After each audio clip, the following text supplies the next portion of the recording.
함께 일어나셔서 43장 찬송을 부르시겠습니다.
사랑의 하나님, 모자라고 부족한 우리들이 하나님의 풍성하신 은혜 안으로 들어갑니다. 친히 차려놓으시고 부르시는 주님의 잔치에 오늘도 감히 나와 영의 양식 먹으며 생명의 음료를 마십니다. 하나님, 나 자신을 돌아보면 부족한 것뿐입니다. 너무나 허물도 많고 죄도 크지만 주님의 사랑이 우리를 강권하시니 용기를 내어 주님 앞으로 나아갑니다. 주님, 우리를 받아 주시옵소서. 허물은 주님의 은혜로 덮어주시고 죄악은 주님의 보혈로 씻어 주시옵소서. 이른 어린 양을 찾으시며 나간 자식을 기다리시는 하나님, 하나님은 모든 사람을 살리고자 하시지만 우리는 우리만 주님의 사랑을 독차지하고 우리만 주님의 은혜를 누리려는 이기적인 마음으로 살아갈 때가 많습니다. 주님, 우리의 성숙하지 못한 모습을 긍휼히 여겨 주시옵소서. 늘 나보다 조금 나은 이들은 시기하며 살았고 나보다 조금 못한 이들은 멸시하고 무시하며 살았습니다. 공평함이라는 잣대를 가지고 늘 나에게 유리하게 재단하며 다른 이들을 불쌍히 여기지 않으며 살아온 우리를 주님 용서하여 주시옵소서. 오늘도 주님의 긍휼과 사랑을 구합니다. 우리를 불쌍히 여겨 주시옵소서. 지금은 하나님과 나만이 아는 죄를 생각하며 묵묵히 참회의 기도를 드립니다. 여호와는 긍휼이 많으시고 은혜로우시며 노하기를 더디하시고 인자하심이 풍부하시도다.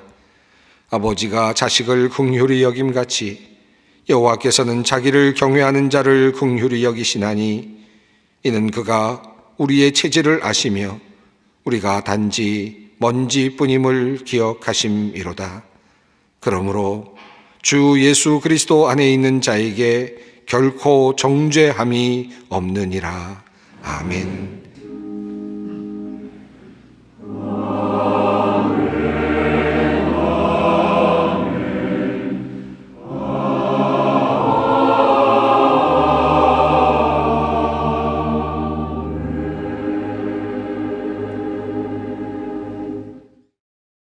오늘 우리에게 주시는 하나님의 말씀은 신약성경 누가복음 15장 25절로 32절 말씀입니다. 누가복음 15장 25절로 32절까지 말씀입니다. 이 계시의 말씀을 봉독할 때 다 함께 살아계신 하나님의 음성을 들으실 수 있기를 바랍니다.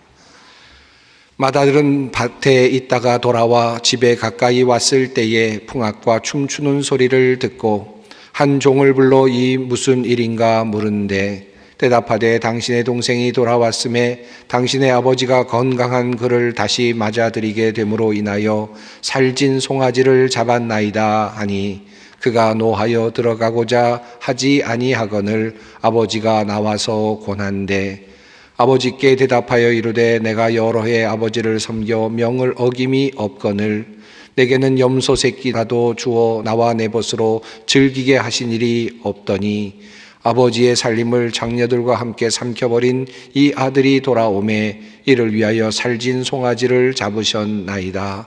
아버지가 이르되 예 너는 항상 나와 함께 있으니 내 것이 다 내 것이로되 이 내 동생은 죽었다가 살아났으며 내가 잃었다가 얻었기로 우리가 즐거워하고 기뻐하는 것이 마땅하다 하니라. 아멘. 오늘 본문 말씀은 여러분이 잘 아시는 대로 탕자의 비유로 알려진 말씀의 뒷부분에 해당되는 말씀입니다. 교부시대 이후로 오늘 본문은 탕자의 비유라는 제목으로 소제목으로 그렇게 전해져 내려왔습니다. 아마도 라틴어 성경에 소제목이 붙어 있었을 때 그때부터 아마 이 본문에는 소제목이 탕자의 비유로 달려 있었던 것 같습니다. 하지만 이 비유를 자세히 살펴보면 후반부에는 둘째 아들이 아닌 첫째 아들이 등장을 하게 됩니다. 그렇기 때문에 둘째 아들에게만 집중을 해서 탕자의 비유라고 하게 된다면 첫째 아들이 설 자리는 사실은 없게 됩니다. 그래서 도리어 어떤 분들은 이 비유의 핵심이 첫째 아들에게 있다라고 주장을 하는 분들이 꽤 있습니다.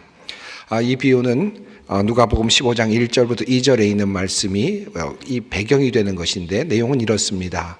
모든 세리와 죄인들이 말씀을 들으려 가까이 나아오니 바리새인과 서기관들이 수군거려 이르되 이 사람이 죄인을 영접하고 음식을 같이 먹는다 하더라. 자, 이와 같은 상황 속에서 수군거리는 이야기를 들으시고 예수님께서 비유의 말씀을 하셨는데 첫째, 둘째, 셋째 비유를 말씀하시는 중에 바로 이 탕자의 비유가 있습니다. 그러니까 마치 지금 이 첫째 아들을 겨냥해서 말씀하시면서 이것에 있는 서기관들과 바리새인들을 향하여 하고 계시는 말씀이다라고 그렇게 해석을 하는 것입니다. 그런 관점에서 본다면 오늘의 그 비유 말씀은 첫째 아들에 관한 비유라고도 할 수 있겠습니다. 그래서 어떤 이는 불평하는 형의 비유 혹은 기뻐하지 않는 형의 비유라는 제목으로 이렇게 비유를 정리해 놓기도 했습니다. 또 어떤 이들은 이 첫째 아들에 관해서도 있지만 또 앞에는 둘째 아들이 있으니까 결국은 두 아들에 관한 비유라고 그렇게 제목을 붙여야 된다라고 주장을 하는 분들도 꽤 있습니다. 특별히 누가복음 15장 11절 오늘 비유가 시작되는 바로 시점에 이런 내용이 말씀이 있습니다. 또 이르시되 어떤 사람에게 두 아들이 있는데 라고 시작하니까 그리고 이어서 둘째 아들에 대한 이야기가 나오고 그리고 그 다음에 첫째 아들에 대한 이야기가 나오니까 오늘의 비유는 두 아들에 대한 비유다라고 제목을 잡는 것이 마땅하다라고 주장을 하기도 합니다. 이러한 다양한 해석은 성경을 보다 더 풍요롭게 해석할 수 있게 해주었고 그리고 다양한 시대 사람들에게 필요한 말씀들로 전달되어 왔다고 할 수 있겠습니다. 오늘 본문은 때로는 타락하고 방탕한 삶을 살았던 사람들에게는 탕자의 비유로 다가와서 하나님께로 돌아갈 수 있는 길을 열어주었고요. 또 동시에 때로는 이 본문은 주님을 따른다고 하는 충성된 사람들에게는 첫째 아들의 비유를 통해서 보다 성숙한 신앙인이 될 것을 다짐하도록 만들어 주었다고 할 수 있겠습니다. 오늘은 이러한 흐름 속에서 불평하는 형의 입장에서 오늘 본문을 함께 살펴보려고 합니다. 그리고 우리가 하나님과의 관계 속에서 그리고 이웃과의 관계 속에서 어떠한 태도와 삶을 살아야 될 것인가 라는 관점에서 오늘 본문을 함께 살펴보려고 합니다. 먼저 첫째 아들에 대한 이야기를 하기 전에 둘째 아들에 대한 문제를 조금 살펴보는 것이 적절할 것 같습니다. 탕자의 이야기와 관련하여서 우리가 주목해 보아야 할 몇 가지 내용이 있습니다. 특별히 둘째 아들이 어떠한 죄를 지었는지를 먼저 살펴볼 필요가 있겠습니다. 우선 재산 분배 과정에서 일어난 일입니다. 아들이 아버지에게 나아가서 재산을 분배해 달라고 먼저 요청을 하는 것이 비유의 내용입니다. 아버지가 먼저 아들을 불러서 내가 너에게 재산을 나눠주겠다라고 한 것이 아니고 아들이 먼저 가서 아버지에게 돈을 달라, 재산을 내놔라 라고 그렇게 말했다는 것입니다. 또 한 가지는 둘째로 아버지로부터 자신의 몫을 받은 둘째 아들은 아버지의 간섭으로부터 속히 자유로워지기를 원했던 것 같습니다. 그래서 재산을 받자마자 그것을 빨리 처분했다는 사실을 비유가 우리에게 알려주고 있습니다. 그리고는 아버지의 영향력이 미치지 않는 외국 땅으로 멀리 떠나가게 되었다고 하는 사실을 알려주죠.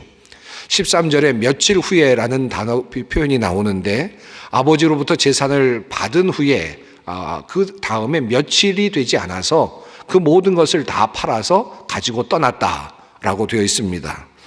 요즘으로 말하면 급히 재산을 매각한 셈이 되었습니다.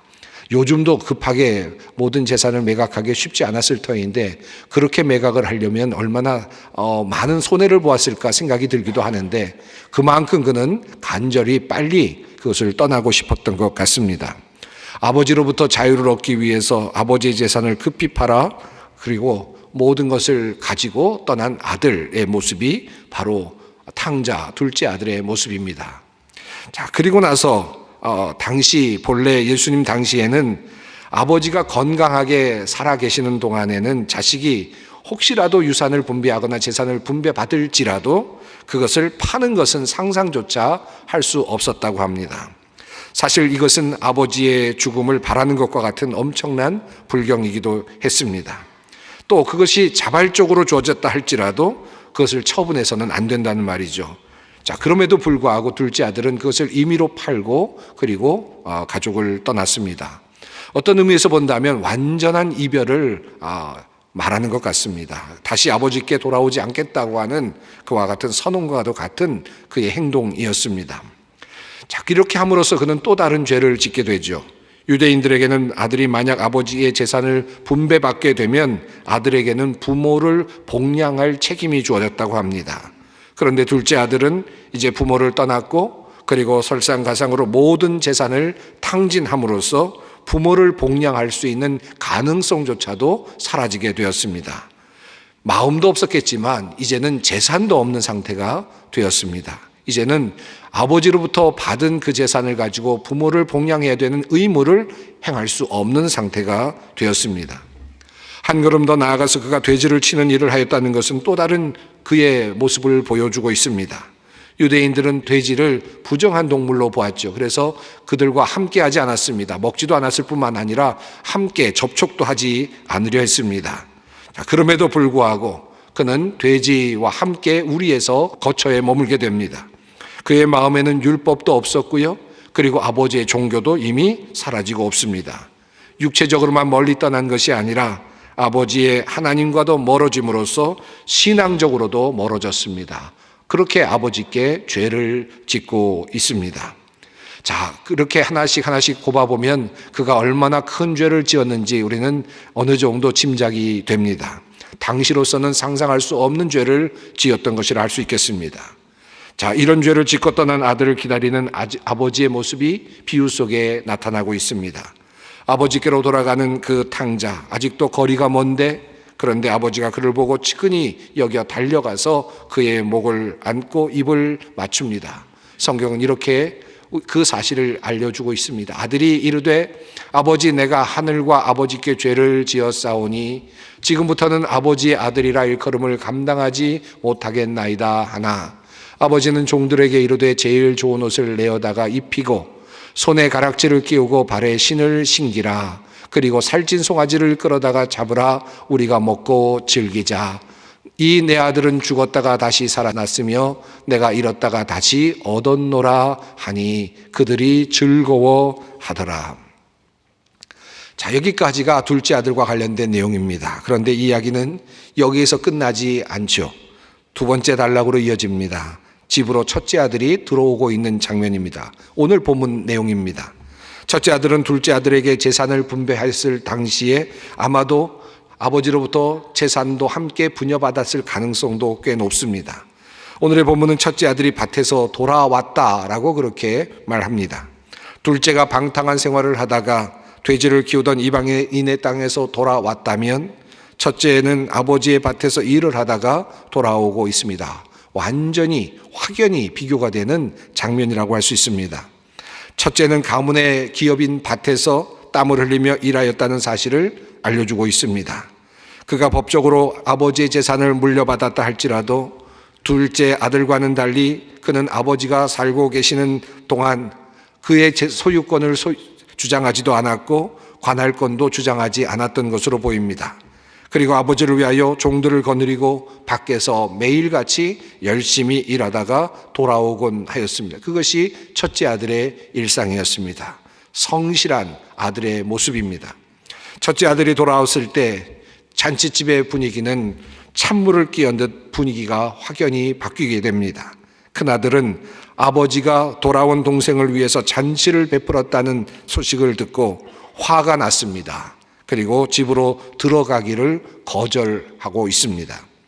이렇게 함으로써 첫째는 아버지께 사실은 불효를 행하게 되었습니다. 아버지가 배설한 잔치를 거부함으로써 동네 사람들 앞에서 아버지의 권위에 흠집을 내고 말았던 것입니다. 신명기 21장 18절 이후에 나오는 말씀을 보면 유대 사회에서 아버지의 마음을 상하게 하거나 방탕한 생활을 하거나 아버지의 권위에 도전하는 불효를 행하는 아들의 경우에는 아버지가 그를 심지어 죽일 수도 있다라는 그런 율법의 내용이 있습니다. 그와 같은 관점에서 생각해 본다면 둘째 아들은 죽어 마땅하죠. 아버지의 재산을 가지고 가서 모두 팔아서 가지고 가서 그리고는 모두 다 탕진을 하고 돌아왔습니다. 거지 같은 모습으로 돌아왔습니다. 아버지의 권위, 아버지의 그런 모습도 다 그만 아버지의 권위를 다 실추시킨 그와 같은 모습으로 돌아왔습니다. 그 둘째 아들 얼마든지 죽일 수도 있었을 것입니다. 또 반면에 첫째 아들의 경우도 그렇습니다. 아버지 말씀을 잘 듣고 있었던 아들이었지만 그러나 결정적인 순간에 모든 동네 사람들 앞에서 아버지 권위에 흠집을 내고 말았습니다. 아버지 권위에 반항하는 모습을 보여주고 있습니다. 만약에 그와 같은 모습을 가지고 만약에 평가해서 아버지가 아들을 대한다면 그 아들도 역시 죽일 수 있는 그와 같은 상황이 되고 말았습니다. 자, 그럼에도 불구하고 이 아버지는 다르게 행동합니다. 탕자도 맞아들였을 뿐만 아니라 첫째 아들도 또다시 찾아 나섭니다. 아버지의 첫째 아들을 향한 행동이 시작됩니다. 그는 잔치에 모인 사람들을 떠나서 친히 밖으로 나왔습니다. 그리고 맏아들에게 아들아라는 호칭보다는 더 다정하게 얘야라는 초칭으로 그를 부릅니다. 그리고는 너는 항상 나와 함께 있지 않냐라고 말함으로써 아버지와 아들의 관계가 지금도 돈독하다는 사실을 그리고 전혀 흐트러짐이 없다는 사실을 분명하게 확인해 주고 있습니다. 그리고 한 걸음 더 나아가서 맏아들의 재산의 문제가 해가 없을 것이라는 사실도 확인해 주고 있죠. 내가 가진 모든 것이 다 너의 것이 아니냐라고 하는 말로 그 재산권도 분명하게 말씀하고 있습니다.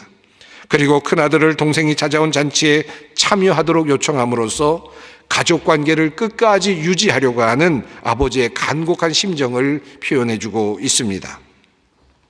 저는 이 비유를 읽을 때마다 맏아들의 심정이 잘 이해가 됩니다. 아마 여러분도 아마 어느 정도 이해가 되리라고 생각합니다. 얼마나 억울한 마음일까 생각해 봅니다. 자신은 뼈 빠지게 아버지를 위해서 일했습니다. 밭에서 일하는 사이에 둘째는 아버지의 재산을 가지고 달아나듯 도망을 가버렸습니다. 그리고 모든 것을 다 탕진하고 돌아왔습니다. 부양의 의무도 지키지 않았고 아버지에게 한 것도 하나도 없습니다. 누가 효자이고 도대체 누가 불효자입니까? 자신은 그동안에 매일같이 밭에 나가서 열심히 밭을 가꾸었고 그리고 경작을 했습니다. 그리고 소출을 거두었습니다. 자, 그런데 어떻게 아버지가 이 둘째 아들을 이렇게 환영해 줄 수 있단 말인가? 이건 공정하지 않아 라는 생각을 했을 가능성이 높습니다.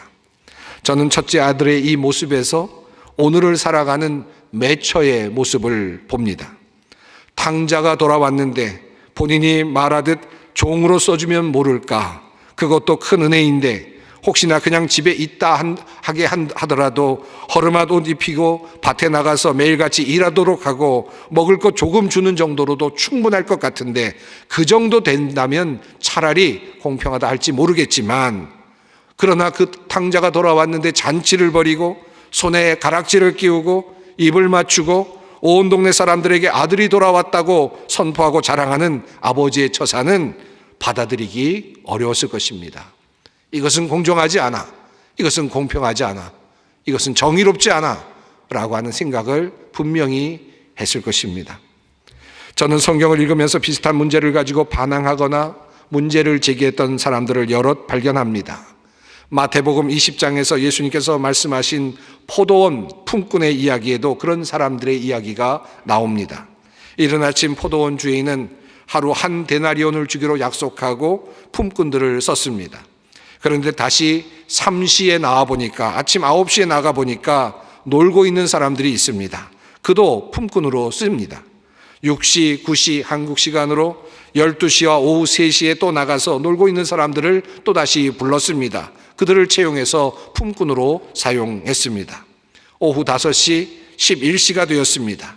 주인은 9시에 온 사람들에게 한 데나리온씩을 나누어 줍니다. 그러자 그것을 본 사람들은, 앞서 왔던 사람들은 자기 자신이 더 많이 받을 것으로 생각을 하였습니다. 하지만 먼저 온 사람들도 똑같이 한 데나리온을 받죠. 사람들이 수군거립니다. 그리고 주인을 원망하기 시작했습니다. 받은 후 집주인을 원망하여 이르되, 나중은 이 사람들은 1시간밖에 일하지 아니하였거늘 그들을 종일 수고하며 더위를 견딘 우리와 같게 하였나이다.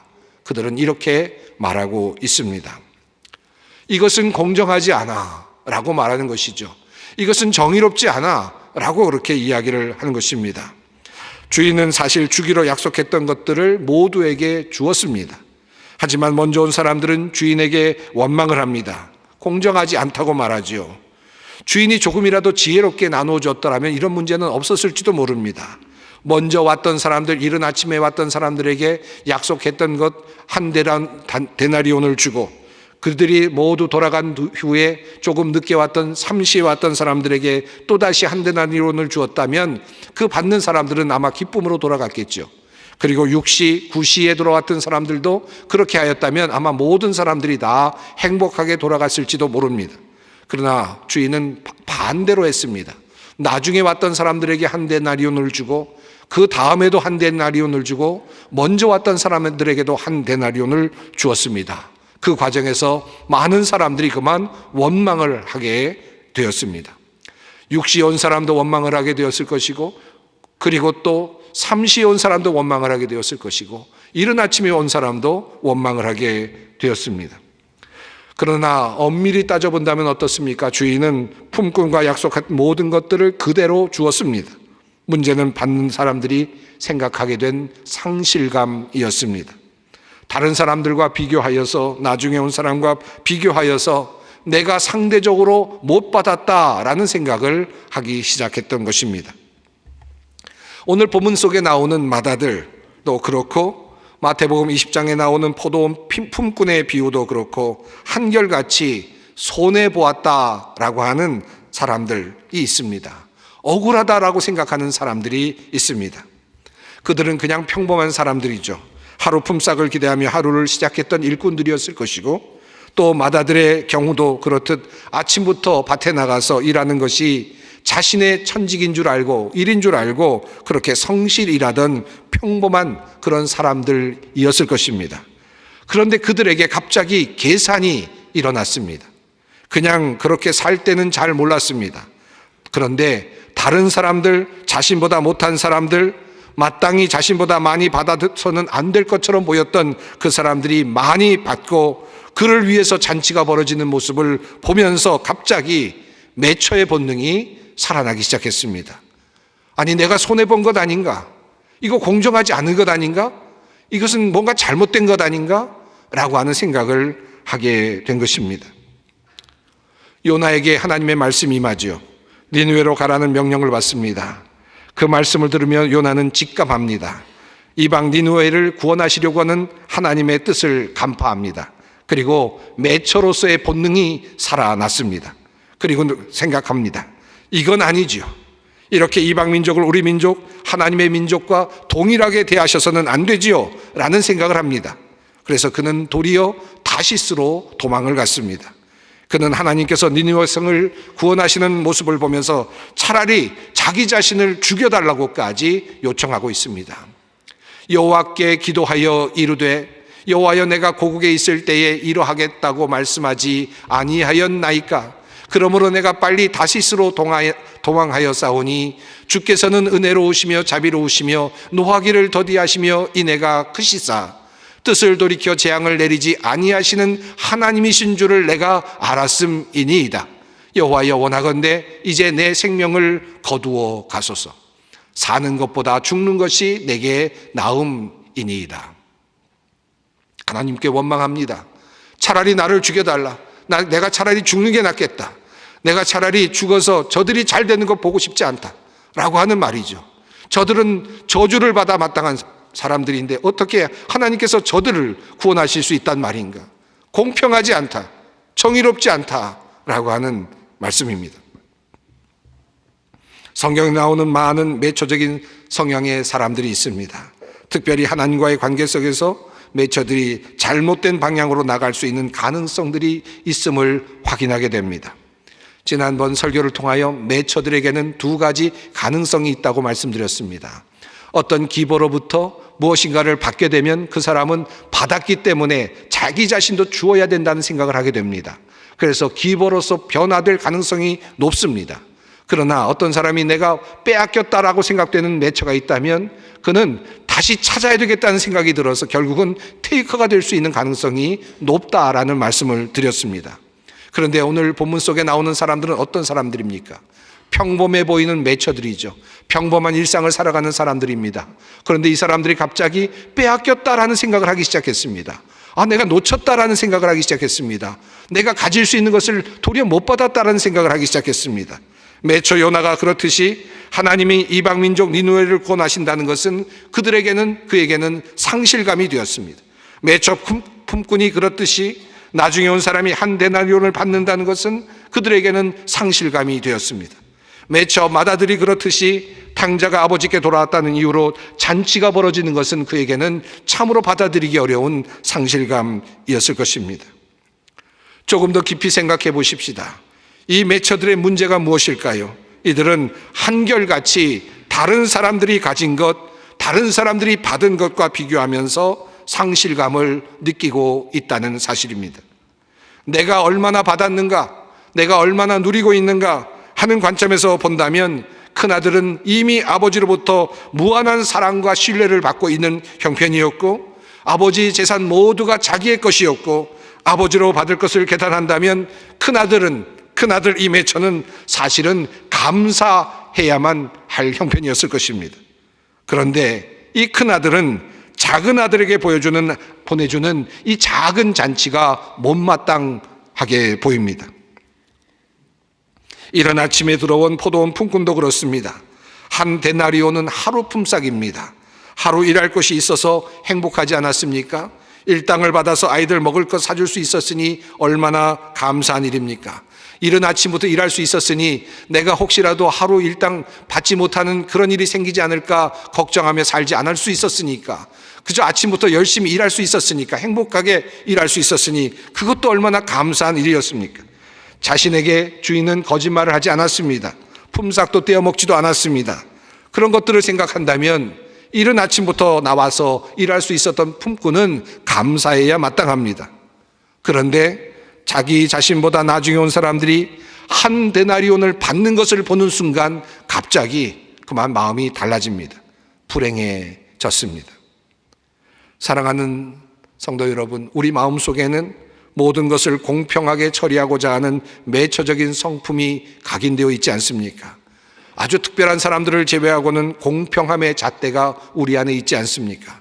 이것을 어떻게 사용하는가 하는 것이 매우 중요합니다. 다른 사람들이 받아 누리는 것을 보면서 공평을 말하면 한없이 불행해질 수 있습니다. 그렇다면 이 세상은 공평치 않아 보입니다. 나는 하루에 10만 원을 버는데 다른 사람은 하루에 100만 원을 법니다. 다른 사람과 비교하면 마땅치 않습니다. 공평하지 않습니다. 정의롭지 않습니다. 다른 사람들은 건강한 아이를 낳아서 잘 키우는데 나는 약하고 장애가 있는 아이를 키웁니다. 다른 사람과 비교하면 감사할 수 없습니다. 공평할 수 없습니다. 다른 사람과 비교하면 세상은 절대로 공평해질 수 없고, 다른 이들이 가진 것을 비교하면 나의 인생은 늘 손해보는 것 같고 저주를 받은 인생처럼 보이게 되어 있습니다. 정말 정직한 매처라면 내가 하나님께 무엇을 받았는가를 먼저 생각해야 합니다. 다른 사람들에게 무엇이 주어졌는가를 생각하는 것이 아니라 내가 무엇을 받았는가를 생각하는 것이 중요합니다. 나에게 하나님께서 무엇을 주셨는가? 사실 생각하면 온통 받은 것뿐이죠.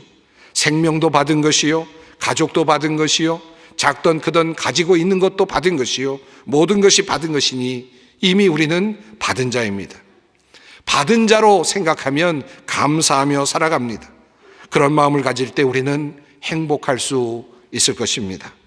하지만 내가 갖지 못한 것 남들과 비교하면서 살면 결코 행복해질 수 없습니다. 오늘의 본문을 보면 아버지는 큰 아들에게 가족이라고 하는 관점을 심어주려고 노력하는 듯 보입니다. 우리는 사랑하는 가족이야. 그러므로 누군가 조금 더 가진다고 해도 그것은 아버지의 기쁨이다. 그리고 우리 모두의 기쁨이 된다라는 사실을 알려주고 있는 것 같습니다. 내가 조금 못 가져도 괜찮습니다. 우리 가족이 가진다라고 생각하면 말이죠. 우리 가족이 그것으로 인해서 평안을 누릴 수 있다면 말입니다. 이른 아침부터 일찍이 나와서 일했던 일꾼들의 비유 역시 그렇습니다. 3시에 온 사람이, 6시에 온 사람이, 그리고 뒤늦게 9시에 온 사람이 일거리를 찾지 못해서 서성거리다가 가까이 들어와서 일을 하고, 그리고 정말 놀랍게도 한 데나리온을 받게 된 그 사람이 나의 형제고 나의 자매고 나의 가족이라고 생각한다면 어떻게 되겠습니까? 얼마나 다행한 일입니까? 얼마나 감사한 일이 되겠습니까? 이것이 또 다른 감사가 될 것입니다. 나와 너를 분리해 놓고 다르게 두고 그렇게 구별하게 된다면 우리에게는 불행이 더 커집니다. 나와 너가 하나가 되고 가족이 된다면 우리는 더욱더 행복해질 수 있고, 그리고 더 가깝게 서로를 사랑할 수 있을 것입니다. 사랑하는 성도 여러분, 매초도 좋습니다. 그러나 남의 것을 보면서 매칭을 하려고 하는 태도는 옳지 않습니다. 그것은 바로 우리를 불행하게 이끌 것입니다. 그러나 내가 받은 것 세어보며 하나님께서 나에게 주셨다는 것 세어보며 온전하게 나에게 모든 것을 내어주시는 기버이신 하나님께로부터 받았던 것들을 함께 생각하는 매처라면 우리는 그 은혜를 나눌 수 있을 것입니다. 그리고 우리는 하나님을 닮은 또 다른 기버가 될 수 있을 것입니다. 어떤 매처가 될 것입니까? 다른 사람들을 바라보며 다른 사람들을 가지고 있는 것 보면서 이건 공정치 않아 라고 말하는 매처가 될 것입니까? 아니면 내가 받은 것 하나씩 세어보며 이것도 과분하다, 이것도 감사하다 라고 말하며 진정한 하나님 닮아가는 매처가 될 것입니까? 매처에게는 두 가지 가능성이 있습니다. 진정한 하나님을 닮아가는 그러한 매처 우리 모두가 되기를 간절히 소망합니다. 기도하겠습니다. 사랑이 많으신 하나님, 늘 하나님 앞에서 불평하고 원망하는 우리를 불쌍히 여겨 주시옵소서. 다른 사람이 가진 것 보며 다른 이들이 누리는 것 보며 나에게 없는 것만 세면서 불행한 인생을 살아가지 않도록 우리의 생각과 마음을 지켜 주시옵소서. 하나님께서 나에게 주신 것들에 집중하며 감사가 넘치게 하옵소서. 주님께 값없이 받았으니 값없이 주고자 하는 변화된 매처들, 그래서 하나님 닮은 기버들이 되게 하여 주시옵소서. 예수님의 이름으로 기도드립니다. 아멘. 찬송가 325장 함께 부르시겠습니다.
평화의 하나님께서 친히 여러분을 완전히 거룩하게 해주시고 우리 주 예수 그리스도께서 오실 때에 여러분의 영과 혼과 몸을 흠이 없이 완전하게 지켜주시기를 빕니다. 여러분을 부르시는 분은 신실하시니 이 일을 또한 이루실 것입니다. 우리 주 예수 그리스도의 은혜와 하나님의 사랑과 성령의 교통하심이 너희 무리와 함께 있을지어다. 아멘.